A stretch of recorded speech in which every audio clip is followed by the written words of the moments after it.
এই আরাফার দিনেই আল্লাহ রাব্বুল আলামিন দ্বীন ইসলামকে পরিপূর্ণতা দান করেছেন।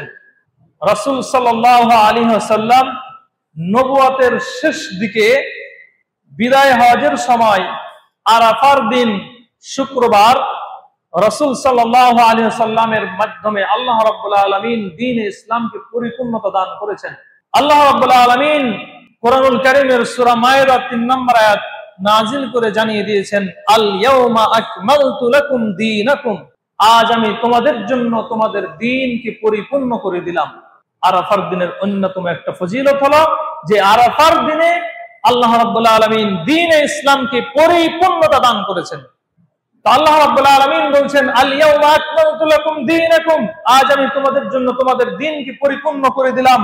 ওয়া আতমামতু আলাইকুম নি'মাতি, আর আমার নিয়ামতকে পরিপূর্ণ করে দিলাম। আমার যত নিয়ামত রয়েছে তোমাদের জন্য পরিপূর্ণ করে দিলাম। ওয়া রাদিতু লাকুমুল ইসলাম দীনা, আর তোমাদের জন্য দ্বীন ইসলামকে মনোনীত করলাম। দ্বীন ইসলামকে আমাদের জন্য আল্লাহ রাব্বুল আলামিন নির্ধারণ করে দিলেন, মনোনীত করলেন। সেই দ্বীন ইসলামের মধ্যে আমাদের থাকতে হবে।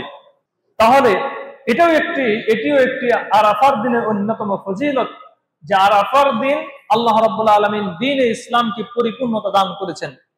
আরো একটি আরাফার দিনের অন্যতম সুন্নাহ বা অন্যতম ফজিলত হলো রাসূল সাল্লাল্লাহু আলাইহি ওয়াসাল্লাম বিদায় হজের ভাষণে আরাফার দিন কোরআন এবং সুন্নাহ আঁকড়ে ধরা বা কোরআন এবং সুন্নাহ মানাকে চূড়ান্ত হিসেবে ঘোষণা করেছেন। রাসূল সাল্লাল্লাহু আলাইহি ওয়াসাল্লাম বিদায় হজের ভাষণে আরাফার দিন রাসূল সাল্লাল্লাহু আলাইহি ওয়াসাল্লাম বলেছেন, তারাকতু ফীকুম আমরাইন, আমি তোমাদের নিকটে দুটো জিনিস রেখে গেলাম। লান তাদিল্লু মা তামাসসাকতুম বিহিমা, তোমরা যতক্ষণ পর্যন্ত ওই দুটো জিনিস শক্তভাবে আঁকড়ে ধারণ করবে তোমরা কখনো পথভ্রষ্ট হবে না।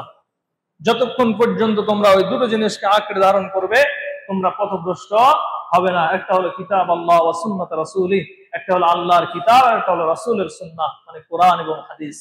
এটি একটি আরাফার দিনের অন্যতম ফজিলত যে রাসূল সাল্লাল্লাহু আলাইহি ওয়াসাল্লাম কোরআন এবং সুন্নাহ মানার ব্যাপারে চূড়ান্তভাবে ঘোষণা করলেন। এছাড়াও আরো অন্যান্য আরাফার দিনের ফজিলত রয়েছে। আরাফার দিন বেশি বেশি দোয়া করবেন।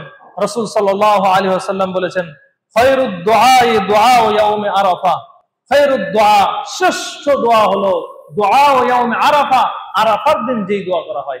আরাফার দিন যেই দোয়া করা হয় সেই দোয়াটি হলো শ্রেষ্ঠ দোয়া, রাসূল সাল্লাল্লাহু আলাইহি ওয়াসাল্লাম বলেছেন। এজন্য আমরাও আরাফার দিন বেশি বেশি দোয়া করব। আল্লাহ রাব্বুল আলামিন আমাদের সেই তৌফিক দান করুন।